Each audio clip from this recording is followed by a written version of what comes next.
ছাত্রছাত্রীরা এখন শুরু হবে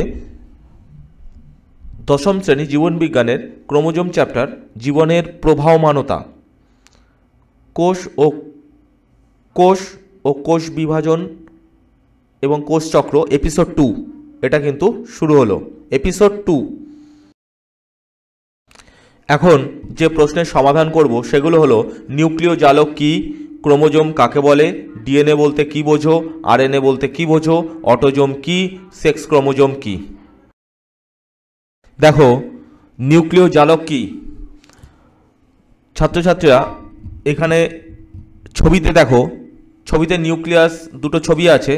দেখো নিউক্লিয়াসের মধ্যে যে নিউক্লিয়াস, দেখো নিউক্লিয়াসের মধ্যে জালকের আকারে জালক আছে। দেখো জালকের আকারে কিছু ছবি দেখা যাচ্ছে।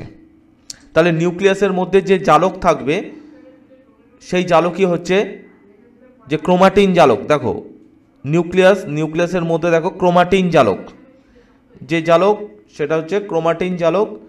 নিউক্লিয়াসের মধ্যে যে জালক থাকবে সেই জালকই হচ্ছে নিউক্লিয় জালক।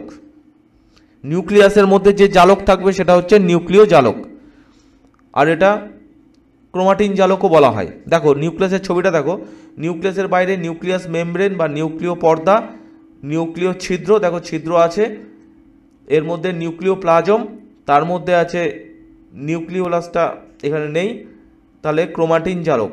তাহলে নিউক্লিয় জালক কি বোঝা গেল? নিউক্লিয় জালক হলো নিউক্লিয়াস মধ্যস্থ ক্রোমাটিন জালক, বা যে জালক অবস্থান করে নিউক্লিয়াসের মধ্যে সেটাই হবে নিউক্লিয় জালক। এখন যে প্রশ্নের সমাধান করব, প্রশ্নটি হলো ক্রোমোজোম কাকে বলে। দেখো তোমরা ছবিতে অনেক কিছু দেখতে পাচ্ছ। একটা নিউক্লিয়াস, প্রথমে দেখো যে ছোট ছবিটায় একটা নিউক্লিয়াস, তার মধ্যে জালিকা আছে, এগুলোকেই বলা হয় ক্রোমোজোম। পরিষ্কার ভাষায় বলছি, এখানে দেখো কিছু ক্রোমোজোমের ছবি দেওয়া আছে, duplicate chromosome, single chromosome, DNA, ক্রোমোজোমের মধ্যেই যে ডিএনএ আছে, এগুলো পরে তোমরা জানবে। কিন্তু ক্রোমোজোম কাকে বলে? ক্রোমোজোম বংশগতির ধারক এবং বাহককে বলা হবে ক্রোমোজোম। পরিষ্কার গল্প, বংশগতির ধারক এবং বাহক হলো ক্রোমোজোম। আমাদের বংশের ধারক এবং বাহক হচ্ছে ক্রোমোজোম। দ্বিতীয়ভাবে বলা যাবে নিউক্লিক অ্যাসিড এবং প্রোটিন দ্বারা গঠিত জটিল তন্তুকে ক্রোমোজোম বলা হবে। তাহলে নিউক্লিক অ্যাসিড কে? ডিএনএ এবং RNA, deoxyribo nucleic acid, RNA ribo nucleic acid. এই নিউক্লিক অ্যাসিড এবং প্রোটিন দ্বারা গঠিত জটিল তন্তুকে ক্রোমোজোম বলা হয়।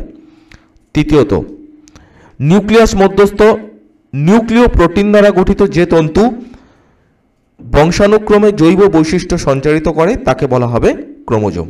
তাহলে নিউক্লিয়াসের মধ্যে নিউক্লিয় প্রোটিনযুক্ত যে জৈব তন্তু বংশানুক্রমে জৈব বৈশিষ্ট্য বংশ পরস্পরায় সঞ্চারিত করে তাকেই বলা হবে ক্রোমোজোম। তাহলে এতক্ষণ ক্রোমোজোম সম্পর্কে অনেক কথা বলেছি, এবার ফাইনালি কিছু বলা যাক।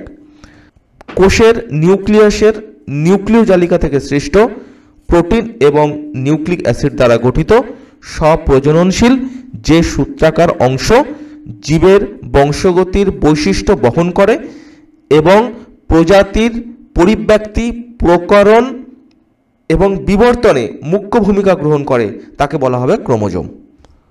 তাহলে বুঝতে পেরেছ, কোষের নিউক্লিয়াসের মধ্যে অবস্থিত প্রোটিন এবং নিউক্লিক অ্যাসিড দ্বারা গঠিত স্বপ্রজননশীল বংশগত বৈশিষ্ট্য বহনে সক্ষম এমন তন্তু যা প্রজাতির পরিব্যক্তি, প্রকরণ এবং বিবর্তনে মুখ্য ভূমিকা গ্রহণ করে তাকে বলা হবে ক্রোমোজোম। ডিএনএ বলতে কি বোঝো? ডিএনএ মানে ডিঅক্সিরাইবো নিউক্লিক অ্যাসিড। তাহলে কি হলো? ডিএনএ হলো এক প্রকারের নিউক্লিক অ্যাসিড, তাই না? তাহলে ক্রোমোজোম কি দ্বারা গঠিত? ডিএনএ এবং প্রোটিন দ্বারা গঠিত, তাই তো? এর আগে তো তাই বললাম।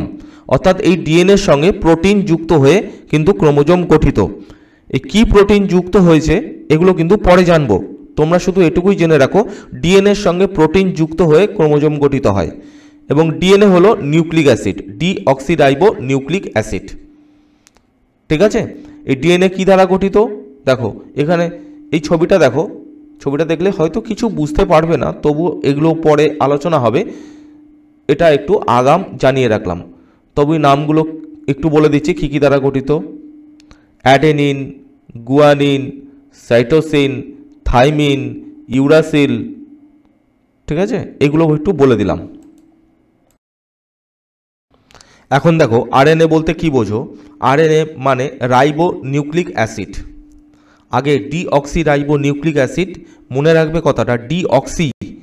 কেন ডিঅক্সি আর এটা রাইবো নিউক্লিক অ্যাসিড এগুলো কিন্তু পরে জানবো। আরএনএ মানে রাইবো নিউক্লিক অ্যাসিড, এটাও কিন্তু নিউক্লিক অ্যাসিড। দেখো আরএনএ একতন্ত্রী কিন্তু ডিএনএ ছিল দ্বিতন্ত্রী।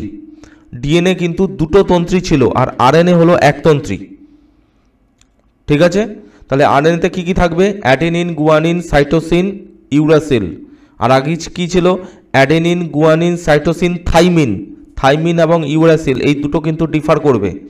অ্যাডেনিন, গুয়ানিন, সাইটোসিন, থাইমিন ছিল ডিএনএতে, থাইমিনের পরিবর্তে আরএনএতে ইউরাসিল থাকে এবং আরএনএ হলো একতন্ত্রী, ঠিক আছে। এইবার আর একটা তথ্য দিয়ে দিচ্ছি, ডিএনএ থেকে ডিএনএ তৈরি হয়, আরএনএ থেকে আরএনএ তৈরি হয়, ঠিক আছে। আবার ডিএনএ থেকে আরএনএ তৈরি হয়। কি বললাম? ডিএনএ থেকে আরএনএ তৈরি হয়, আবার আরএনএ থেকে ডিএনএ তৈরি হয়। এইবারে দেখো আরএনএ থেকে ডিএনএ যখন তৈরি হবে, ভাববে ডাল মে কুচ কালা হয়, সব কিছু কালা হয়, মানে তিনি আর বাঁচবেন না। আরএনএ থেকে ডিএনএ যখন তৈরি হবে তখন উনি আর বাঁচার সম্ভাবনা নেই। কেন?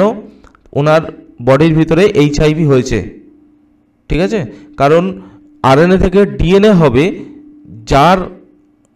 যার যে পদ্ধতি, সেই পদ্ধতিটা হচ্ছে রিভার্স ট্রান্সক্রিপ্টেজ, ঠিক আছে, রিভার্স ট্রান্সক্রিপ্টেজ। আর এইটা যাদেরই হবে তাদের কিন্তু বডিতে এইচআইভি আক্রান্ত হবে এবং তারা কিন্তু মারা যাবে। অর্থাৎ আরএনএ থেকে যখন ডিএনএ তৈরি করতে শুরু করবে তখনই কিন্তু পেশেন্ট মারা যাওয়ার সম্ভাবনা 100-এ 100। আর এই পদ্ধতিকে বলা হবে রিভার্স ট্রান্সক্রিপ্টেজ। তাহলে কি হলো? ডিএনএ থেকে ডিএনএ তৈরি হবে, আরএনএ থেকে আরএনএ তৈরি হবে, আবার ডিএনএ থেকে আরএনএ তৈরি হবে। কিন্তু আরএনএ থেকে যখনই ডিএনএ তৈরি হবে তখনই কিন্তু পেশেন্ট মারা যাবে, ঠিক আছে। এখন দেখো ছাত্রছাত্রীরা এই ছবিটা দেখতে পাচ্ছ, দেখো হিউম্যান বডির ছবি। এখানে আমাদের অন্তকঙ্কাল আছে, তাই আমাদের ভেতরে হাড়, অর্থাৎ শরীরের ভেতরে হাড়, অন্তকঙ্কাল আমাদের, আর উপরে থাকে মাংস। এর জন্য আমাদের অন্তকঙ্কাল তোমরা দেখতে পাচ্ছ, আর উপরে বাইরের দিকে মাংস আছে। আমাদের ক্রোমোজোম সংখ্যা কতগুলো? আমাদের ক্রোমোজোম সংখ্যা, আমরা যে প্রজাতি সেটা হচ্ছে স্যাপিয়েন্স প্রজাতি। অর্থাৎ প্রজাতি কাকে বলে? প্রজাতি তাদের বলা হবে যাদের ক্রোমোজোম সংখ্যা নির্দিষ্ট এবং যারা নিজেদের মধ্যে প্রজনন কার্য সম্পন্ন করে নিজের বৈশিষ্ট্য সম্পন্ন জীব তৈরি করতে পারে, তারাই হচ্ছে প্রজাতি। তাহলে মানুষ, আমরা একটা প্রজাতি, সেই প্রজাতির নাম হচ্ছে স্যাপিয়েন্স। আমাদের বিজ্ঞানসম্মত নাম হলো হোমো স্যাপিয়েন্স স্যাপিয়েন্স। তাহলে আমাদের ক্রোমোজোম সংখ্যা নির্দিষ্ট কটা? 46টা। আমাদের ক্রোমোজোম সংখ্যা 46টা হবে, কখনোই 47টা হবে না। যাদের 47টা হবে তারা কিন্তু বেশি দিন এই পৃথিবীর গ্রহে বাঁচে না, কিংবা যাদের 45 তারা কিন্তু মাতৃগর্ভেই মারা যাবে। অর্থাৎ আমাদের ক্রোমোজোম সংখ্যা 46টা হবেই, 46টার কমও হবে না কিংবা বেশিও হবে না। যদি হয় তাদের কিন্তু বিভিন্ন ধরনের ডিসঅর্ডার দেখা দেবে এবং তারা বেশি দিন বাঁচবে না এবং তারা কিন্তু খুব তাড়াতাড়ি এই পৃথিবী গ্রহ থেকে বিদায় নেবে। তাহলে আমাদের ক্রোমোজোম সংখ্যা 46। এই 46 বলা হবে 2n। 2n মানে হচ্ছে ডিপ্লয়েড, আর n হচ্ছে হ্যাপ্লয়েড। কি বললাম? n হচ্ছে এখানে দুটো শব্দ, ডিপ্লয়েড এবং হ্যাপ্লয়েড। এটা 2n = 46, মানে এটা কিন্তু তাহলে বোঝা গেল। তাহলে হ্যাপ্লয়েড একক সংখ্যা আর ডিপ্লয়েড হচ্ছে ডিপ্লয়েড মানে ডবল হচ্ছে। তাহলে 2n, তাহলে n কত হবে? n হবে 23। তাহলে একক সংখ্যা হবে হ্যাপ্লয়েড, n হবে 23, 2n হচ্ছে 46। আমাদের ক্রোমোজোম সংখ্যা 46।